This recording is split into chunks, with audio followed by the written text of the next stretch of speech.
নমস্কার বন্ধুরা, ঝিনুকের রান্নাঘরে আপনাদের সকলকে আবারও স্বাগতম। তো আজকে আবার একটি নতুন রেসিপি নিয়ে চলে এসেছি। ডিমের ঝুড়া করতে আমরা এখানে মাছের ডিম নিয়ে নিয়েছি। এখানে পেঁয়াজগুলো কুচি করে কেটে নিয়েছি।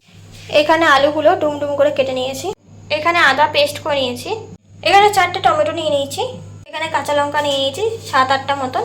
এখানে রসুন থেতো করে নিয়েছি। তো আমরা কড়াইতে তেল দিয়ে দিচ্ছি। এখানে আমরা আজকে রান্নাটা সর্ষে তেল দিয়ে করছি। তেলটা গরম হয়ে গেছে, মধ্যে দিয়ে দিচ্ছি রসুন ফোড়ন।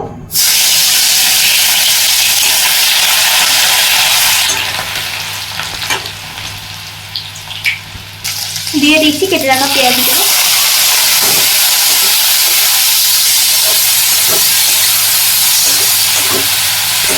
এবার দিয়ে দেবো আলুগুলো।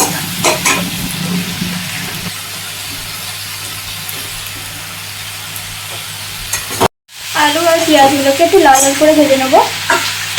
আলু পেঁয়াজগুলো হালকা লাল করে ভাজা হয়ে গেছে। এবার এর মধ্যে দিয়ে দেবো কাঁচা লঙ্কাগুলো। দিয়ে দেবো আদা বাটা পেস্ট 1 চামচ। দিয়ে দেবো টমেটো কুচি। ভালো করে মিশিয়ে নেবো। দিয়ে দেবো কাশ্মীরি লঙ্কার গুঁড়ো পরিমাণ মতো।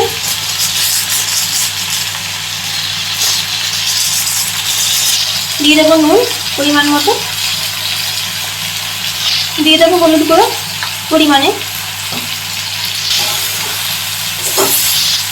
এবার ভালো করে মিশিয়ে নেবো।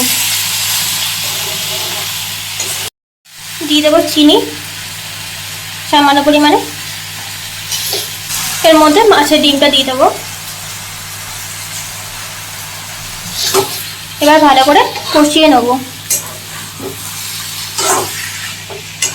এবার জল দিয়ে দিচ্ছি। এবার এর মধ্যে দিয়ে দিচ্ছি ধনেপাতা কুচি।